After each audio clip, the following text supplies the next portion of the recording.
Berlatar di kampung halamannya Nobita, yaitu Tokyo di Jepang, kisah akan berfokus pada seorang pria bernama Yoshi yang sedang berada di sebuah bengkel perakitan alat terapi listrik milik seorang pria parubaya bernama Pak Tonoyama. Ada sekitar kurang lebih 30 unit alat terapi yang belum dijual di pasaran. Yoshi bermaksud memborong semua alat terapi tersebut dengan harga yang terbilang murah. Menurutnya, di zaman serba online seperti sekarang ini akan cukup sulit untuk seseorang seperti Pak Tonoyama menjual alat seperti itu, sehingga daripada menjualnya sendiri, Yoshi menyarankan agar semua unit dijual kepadanya saja, hitung-hitung jual cepat daripada menunggu waktu yang lama yang entah kapan akan laku itu.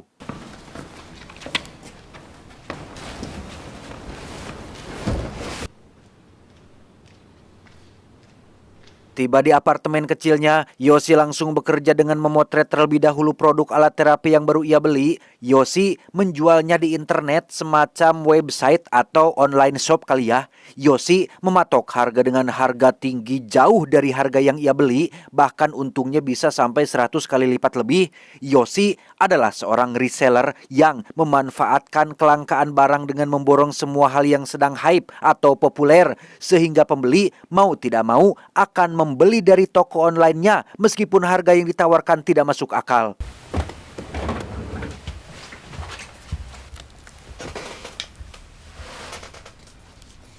Kurang dari 1 jam, alat terapi yang sedang viral di TikTok itu pun langsung ludes terjual sehingga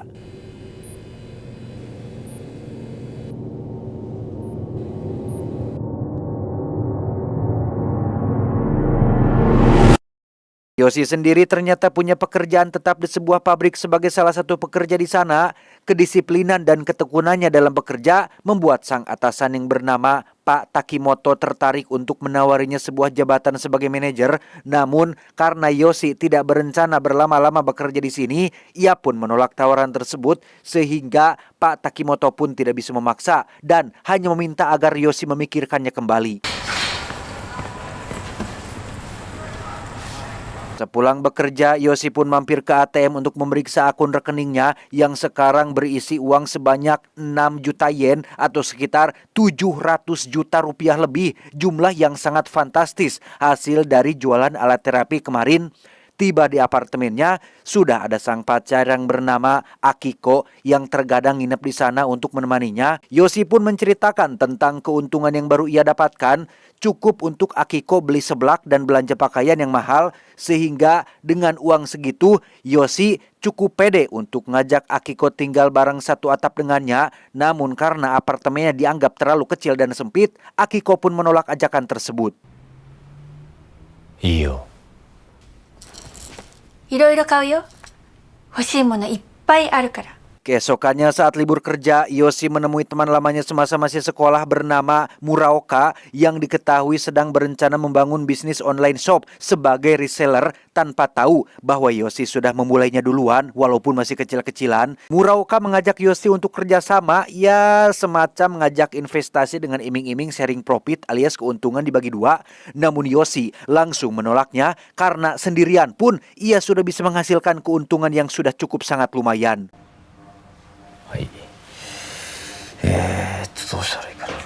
Selepas ketemu Muraoka, Yoshi pun langsung pulang menuju ke apartemennya. Namun saat akan memasuki area tempat tinggalnya, tiba-tiba ya, ada seseorang yang sepertinya sengaja membentangkan kawat agar Yoshi celaka. Entah siapa pelakunya, Yoshi pun tidak bisa menebak siapa orangnya. Keesokan paginya di pabrik, Yoshi memutuskan untuk langsung mengundurkan diri yang membuat Pak Takimoto bosnya cukup terkejut. Tak habis pikir kenapa Yoshi melakukannya, Yoshi pun menjelaskan bahwa ia ingin memulai usahanya sendiri dan tidak mau terus-terusan berada di telunjuk orang lain. Sehingga lagi, Pak Takimoto pun hanya bisa gogodeg dan tak bisa melarang keinginan Yoshi tersebut. Motto 自信を持ってくれ。 Di depan Akiko, Yoshi langsung menceritakan tentang dirinya yang sudah keluar dari pabrik, di mana Yoshi meminta Akiko untuk keluar dari tempat kerjanya juga sebagai pelayan di sebuah toko. Yoshi berencana untuk fokus sebagai reseller atau seseorang yang membeli barang dari produsen dan menjualnya kembali kepada konsumen, termasuk akan membeli sebuah rumah yang lebih luas dari apartemennya ini agar Akiko tidak bisa lagi menolak ajakannya untuk tinggal bareng. 楽しみにしてる。 Malam harinya ketika Akiko sudah pulang untuk mengemas barang-barang di kosannya, Yoshi juga terlihat sedang sibuk mengemas barang-barang di apartemennya untuk pindah ke tempat tinggal yang baru. Sampai ketika ada pemadaman lampu bergilir alias aliran, muncullah Pak Takimoto mantan bosnya yang datang untuk berkunjung. Namun karena Yoshi malas untuk ketemu, ia pun tidak membukakan pintu dan seolah-olah sedang tidak ada di rumah.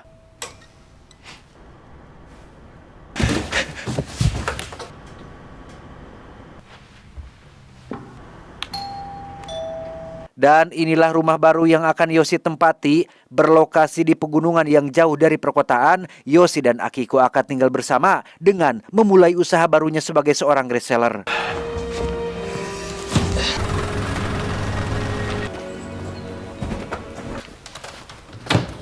Tak bisa hanya bekerja sendirian, Yoshi pun merekrut seorang pemuda lokal pengangguran bernama Sano untuk dijadikan sebagai asistennya.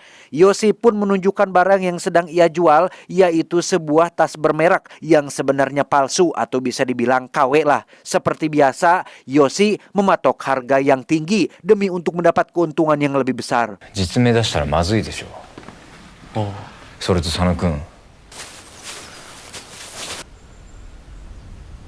Singkat cerita, malam pun poek. Setelah seharian mengupload dan memposting produk di toko online-nya, Yoshi yang penasaran pun bangun untuk memeriksa berapa tas yang sudah terjual. Di mana saat Yoshi sedang fokus memperhatikan, tiba-tiba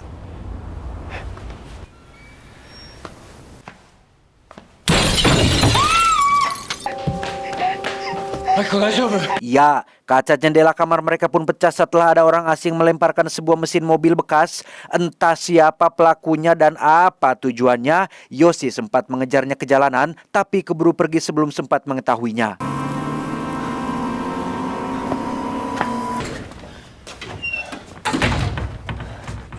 Keesokan paginya, Yoshi mendatangi kantor polisi terdekat untuk melaporkan apa yang terjadi semalam, di mana si petugas berkata bahwa pelakunya kemungkinan besar adalah para pemuda lokal yang tidak suka dengan keberadaan orang kota yang baru pindah ke kampung mereka.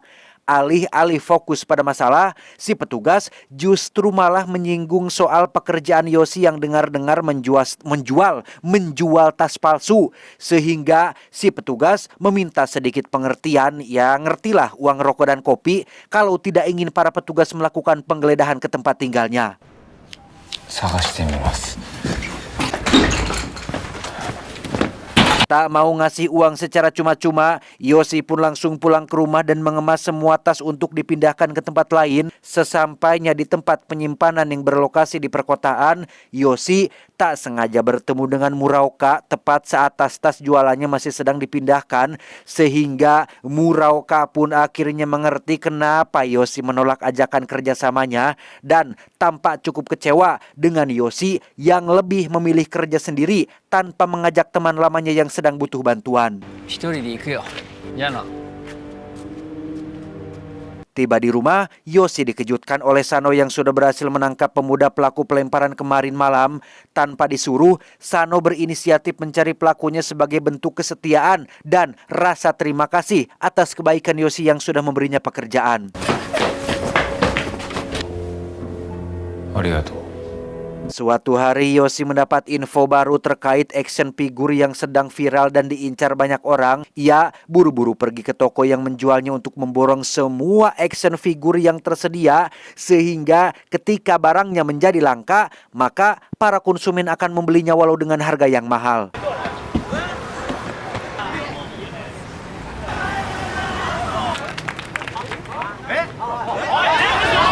Di rumah, Sano terlihat memakai komputer milik Yoshi yang sebenarnya itu sudah dilarang. Yoshi hanya penasaran dengan komentar-komentar para pelanggan yang isinya hujatan semua. Mereka mengeluhkan tentang tas bermerek yang sudah mereka beli mahal ternyata palsu. Bahkan ada satu komentar yang mencantumkan link khusus untuk orang-orang yang sudah tertipu dan terzolimi. Mereka membuat semacam grup khusus untuk orang-orang yang benci terhadap Yoshi.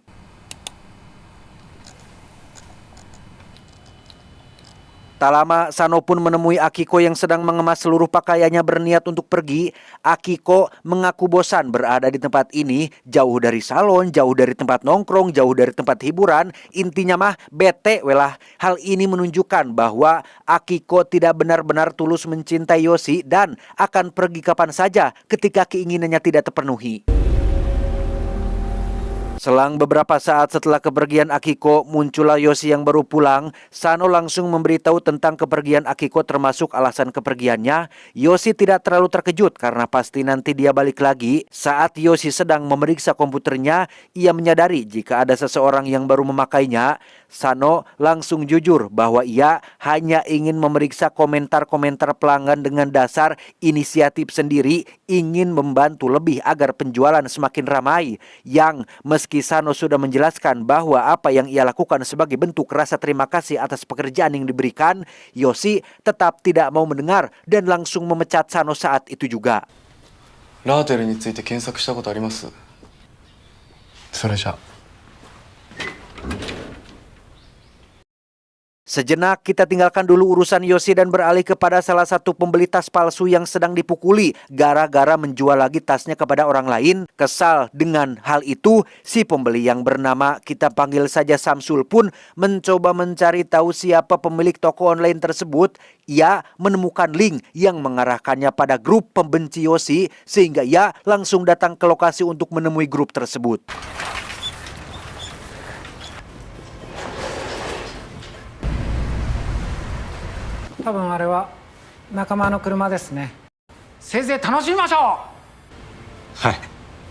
Kembali ke Yoshi yang sekarang sudah sendirian, ia tetap fokus pada penjualan action figurnya yang baru terjual satu, di mana Yoshi tiba-tiba dikejutkan oleh pintu yang terbuka sendiri, yang ketika ia sedang mengikat pintunya agar tidak terbuka, tiba-tiba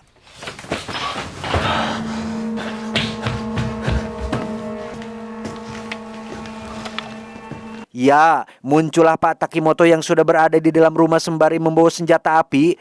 Ternyata Pak Takimoto ini adalah salah satu anggota grup pembenci Yoshi yang berniat membalas dendam atas semua sakit hati. Pengunduran diri Yoshi dari pabrik dianggap sebagai sebuah penghinaan. Ditambah pada malam saat Pak Takimoto bermaksud berkunjung, Yoshi sengaja tidak membukakan pintu padahal Pak Takimoto tahu Yoshi ada di dalam. Hal itu semakin menguatkan dugaan jika Yoshi benci terhadap dirinya, sehingga sekarang beliau berniat untuk membalas dendam bersama dengan seluruh anggota grup pembencinya.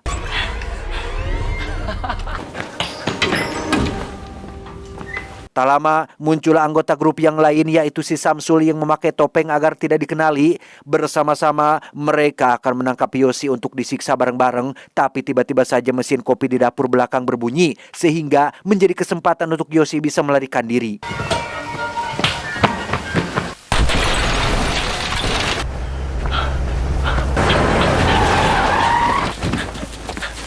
Yoshi pun berlari kabur ke dalam hutan sampai menemukan sebuah kabin milik seseorang. Ia pun masuk dan bersembunyi di dalam sampai akhirnya muncul Pak Takimoto bersama seluruh anggota grupnya yang tanpa ragu akan melakukan apa saja untuk bisa menangkap Yoshi. Tak lama muncullah paman pemburu pemilik kabin itu. Saat beliau menegur Pak Takimoto dan anggotanya, mereka malah balik ngegas dan mengancam akan menyakitinya sehingga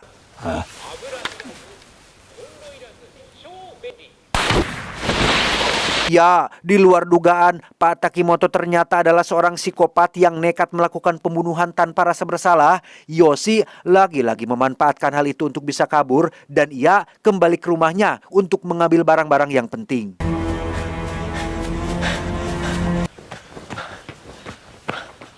Tiba di sana ada Akiko yang sedang sibuk mencari sesuatu, entah apa tujuan ia balik lagi dan apa yang sebenarnya ia cari. Akiko langsung menunjukkan kepeduliannya kepada Yoshi dengan menyuruhnya untuk segera pergi. Akiko bahkan mengingatkan Yoshi untuk bawa barang-barang yang penting saja seperti harddisk berisi semua akun online shopnya dan buku tabungan berisi seluruh uang yang dimilikinya.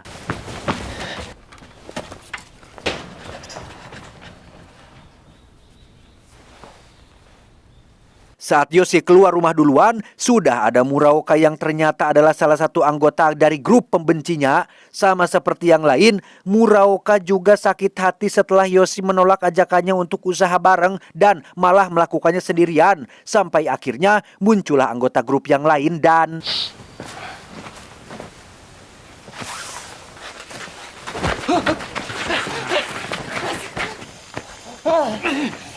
Saat Yoshi pingsan dan sedang dibawa ke dalam mobil, Akiko malah ngejedog saja tanpa menunjukkan reaksi kaget atau khawatir. Aneh, dia teh sebenarnya sayang atau enggak sih?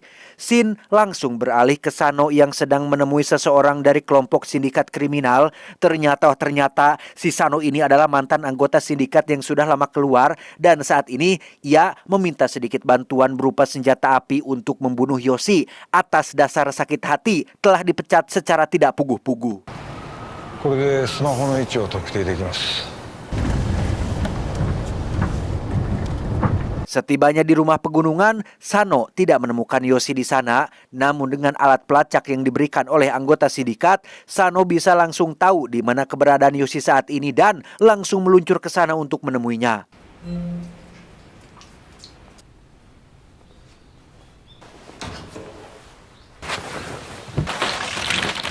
Yoshi sendiri dibawa menuju pabrik terbengkalai untuk diikat dan akan disiksa rame-rame.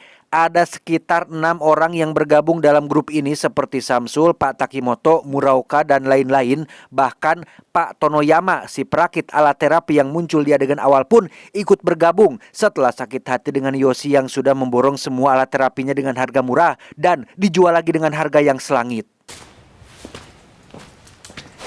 謝れ。 Saat Pak Takimoto dan anggota grupnya sedang mengambil alat penyiksa di dalam mobil, muncullah Akiko yang datang melihat Yoshi setelah sebelumnya membuntuti dari belakang. Akiko berjanji akan segera menyelamatkannya dan meminta Yoshi untuk bertahan dulu sebentar.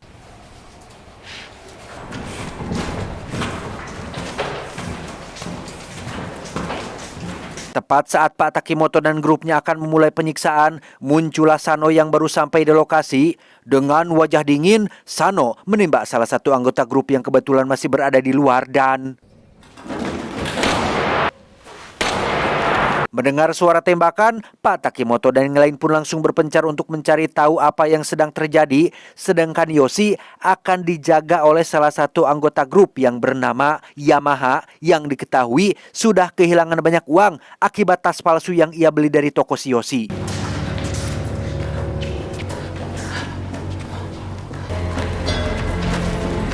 Saat Yamaha sedang menceritakan nasib buruknya, muncullah Sano yang datang dari balik kegelapan dan...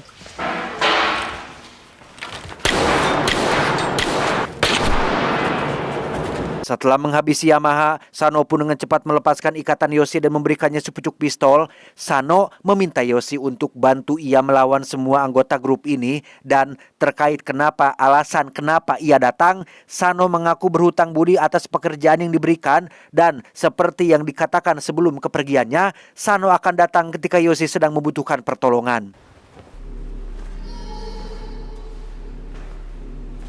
Dengan pengalamannya, Sano pun bisa dengan mudah mengecoh dan melumpuhkan Pak Tonoyama si pemilik alat terapi, di mana Yoshi harus dihadapkan pada momen ketika ia tidak punya pilihan lain selain harus membunuhnya, sehingga...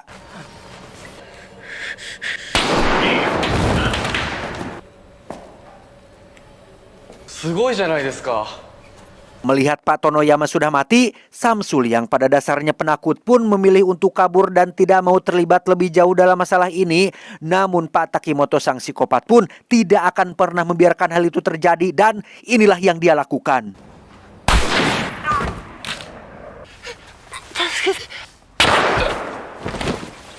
Kini yang tersisa hanyalah Pak Takimoto dan si Muraoka yang sedang ngehep-hep bersembunyi di dalam pabrik, di mana Yoshi dan Sano sendiri harus menghadapi Pak Takimoto yang menggunakan senjata laras ganda. Sebagai mantan sindikat yang sudah tidak asing dengan senjata seperti itu, Sano bisa langsung tahu jika Pak Takimoto akan membutuhkan waktu untuk mengisi peluru sehingga mereka punya kesempatan untuk bisa melumpuhkannya.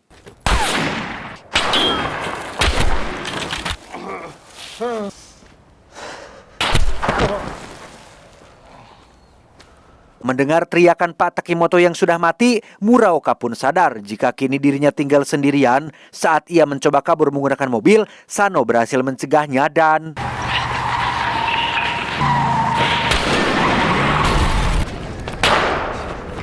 saat sedang mencari Muraoka yang kabur kembali ke dalam pabrik, Sano pun berhasil tertangkap dan diancam akan dibunuh, tetapi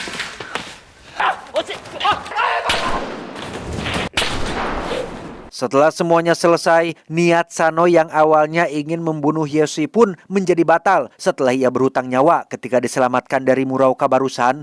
Sano bahkan menjelaskan bahwa ia akan meminta bantuan kawan-kawan sindikatnya untuk membereskan semua kekacauan ini sehingga Yoshi tidak perlu mengkhawatirkan apa yang sudah terjadi. Tak hanya itu saja, Sano juga memberikan harddisk yang sempat ia bawa dari rumah Yoshi.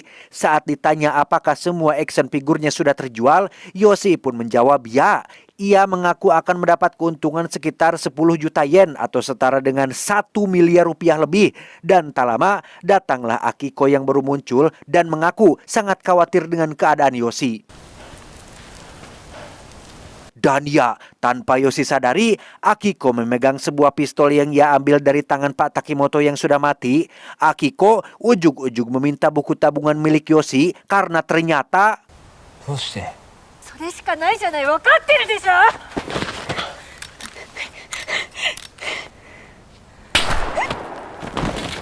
Ya, Akiko akhirnya maut setelah Sano menembaknya dari arah samping.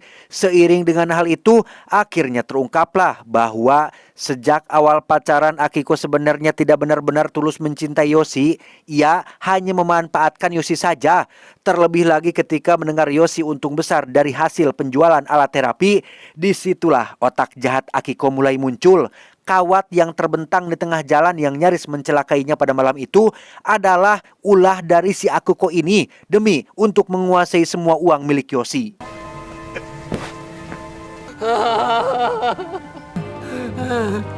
Setelah semuanya selesai, Yoshi dan Sano pun terlihat sedang berkendara menuju tempat yang diibaratkan neraka.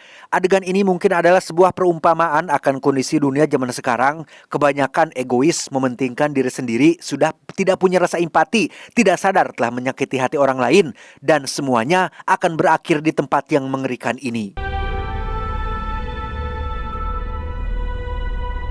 Tamat, ending yang cukup mengambigukan.